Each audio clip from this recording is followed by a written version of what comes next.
Good afternoon, and welcome to today's session of CBP's Virtual Trade Week. We are delighted to have you join us to talk about the future of trade and optimistic that our pivot to a virtual approach will give us a chance to share our thinking and to have important conversations. Please engage, ask questions, take notes, and follow up with us. We appreciate your tuning in, and I know that we can count on your expertise and your opinions. Welcome to all of you.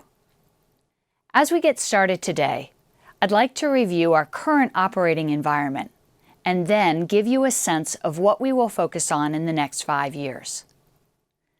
When I think about the current trade landscape, two characteristics come to mind: change and complexity.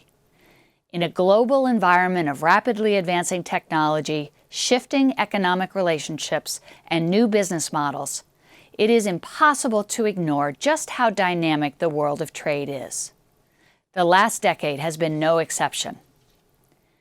10 years ago, we started to think through the concepts behind the centers of excellence and expertise, while simultaneously working to define the role of the customs broker. We also caught glimpses of the power of the data we collected about transactions, but were frustrated by the limits of our technology. Since that time, the centers have become a reality, and we have, finally, issued proposed rulemaking about the role of the broker. We will continue to refine the requirements around this critical responsibility. 5 years ago, we worked through the mandatory transition to the various capabilities within the automated commercial environment, or ACE. The government and the private sector worked hand in glove to build and test new software, provide operational guidance, and implement process changes. And we had our fingers crossed the whole time that it wouldn't come crashing down around our ears as we transitioned from our legacy automation into the brave new world of ACE. We also started to see what our congressional stakeholders had in mind for CBP as they proposed the Trade Facilitation and Trade Enforcement Act, which was signed into law in February of 2016. In its final form, TIFTIA contained over 100 new mandates for Customs and Border Protection. After its passage, the change continued as a new administration used its trade authorities to send a very strong message to some key international partners. Trade became front-page news, and we adapted automation and business processes on the fly, while working to ensure that supply chains functioned effectively. Effective supply chains became even more important as the world locked down in response to a global pandemic. The American public recognized how much they depended on e-commerce for everyday basics, another change that has worked its way into our economy over the last 10 years. Communities also realized the importance of smoothly functioning supply chains as they stocked up on masks and hand sanitizer. This is a tremendous amount of change in a relatively short period of time. But it's not just the pace of change that has challenged us. It is also the complexity of the issues we have to manage. Let me give you a few data points to remind you of the intricacies we work with every day. CBP enforces nearly 500 laws on behalf of 49 partner government agencies. 539 anti-dumping and countervailing duty orders address conditions of unfair trade. 16 trade agreements with 21 countries have been implemented to smooth and grow trade between our strategic partners. And over 17,000 unique tariff codes govern the way we transact trade. The complexity doesn't end there. Let us look at the new U.S.-Mexico-Canada agreement, which we implemented in the midst of this pandemic. Trade deals like USMCA help to create an open, competitive international marketplace. They promote regional economic integration and build shared approaches to trade and investment between trading partners. While the USMCA will ultimately simplify many aspects of daily trade, adjusting to a new agreement of this type after operating for a generation under NAFTA certainly adds a new layer of complexity for many of us. As I tend to be a glass half full kind of person, I've been grateful over the past few months that we have used our past experience to build our muscle memory.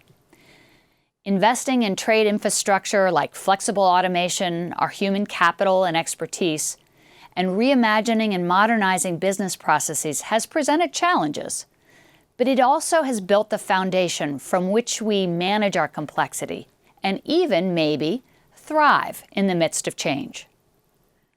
So, where do we go from here? At CBP, our vision for the future is to create processes that are more streamlined, secure, and digital from end to end. Much of our vision resides in the 21st Century Customs Framework, or 21 CCF, which has been developed over the last 24 months with lots of input from internal stakeholders, other government agencies, and across the trade community. Our goal is to propose a legal and operational framework that will transform the trade landscape for a generation, embracing technology and a sophisticated understanding of risk, while including new actors and business models, and being flexible enough to accommodate future change. If you're signed up for our session on Friday, you'll have a chance to go deep on the whys and whats of the 21st Century Framework. For now, let me give you a few insights into what we're thinking. Imagine a world of seamless data sharing, a world where manual data entry is a relic. We have been working to make more data available through EAC, which allows you and us to layer on better data visualization and analytics so we can harness the power of our data to make better decisions about the opportunities and the risks in front of us. One of our greatest challenges over the past decade has been the exponential rise of e-commerce. We envision a world in which e-commerce is smooth and transparent for all parties, so that CBP can better facilitate compliant, low-risk trade. We've learned a great deal from the challenges that e-commerce has presented, particularly in the opportunities it presents to those seeking to circumvent our trade laws.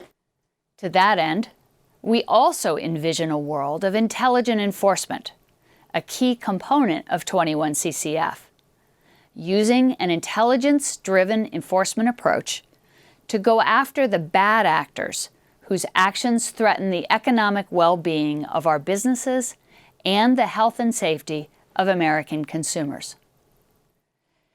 CBP uses intelligent enforcement to improve the agency's ability to anticipate, identify, and address threats to legitimate trade. We've already begun using data to do this. The future, in some ways, has already arrived, and we are embracing its possibilities to do our jobs better. To be able to realize our vision, at CBP we realize that we have to invest in our people. We've proposed a dedicated Trade and Cargo Academy at the Federal Law Enforcement Training Center in Charleston, South Carolina, to grow our trade personnel, keep them up to date on 21st century business practices, and to ensure that we are as expert as you are around the rules and tools with which we do trade.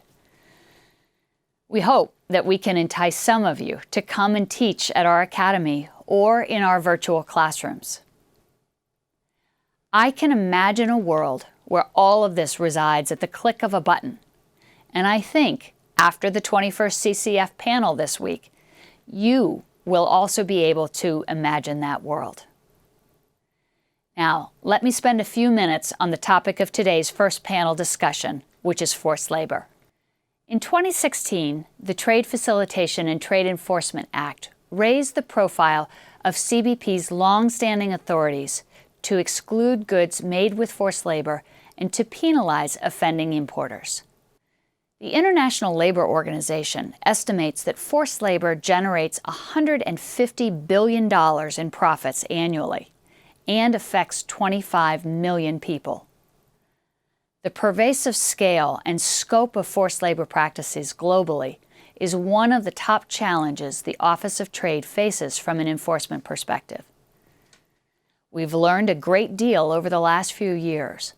Most importantly, that this is a very complex problem, requiring the coordinated efforts of many organizations and individuals to identify unfair labor practices and to address root causes. We still have a great deal of work to do together. CBP cannot combat the importation of goods made with forced labor alone. We are working collaboratively from the government perspective to provide information and to identify the most significant risks. But we also need U.S. businesses to proactively monitor their supply chains to mitigate and address the risk of importing goods produced with forced labor. One way to do this is through publicly available information and reports provided by the Departments of State, Labor, and Homeland Security, and various non-governmental organizations. I know that today's panel will provide further insights and information, so thank you for joining us. And thank you for continuing to work with us throughout our journey. This year, we celebrated the 231st birthday of the Customs Service, reminding us of our history, our challenges, and our evolution. I believe that a critical factor in that evolution has been the partnership between the government and the private sector to build a system which recognizes and realizes the potential of international trade. The terrain we work on will continue to morph and change, leading us to develop new solutions, new tools, and new strategies to address unprecedented opportunities. Together, we can tackle the exciting challenges and complexity of an evolving trade landscape to ensure economic security and prosperity for the United States. Thank you for taking the time to join us today, and I hope you will enjoy today's panel discussions.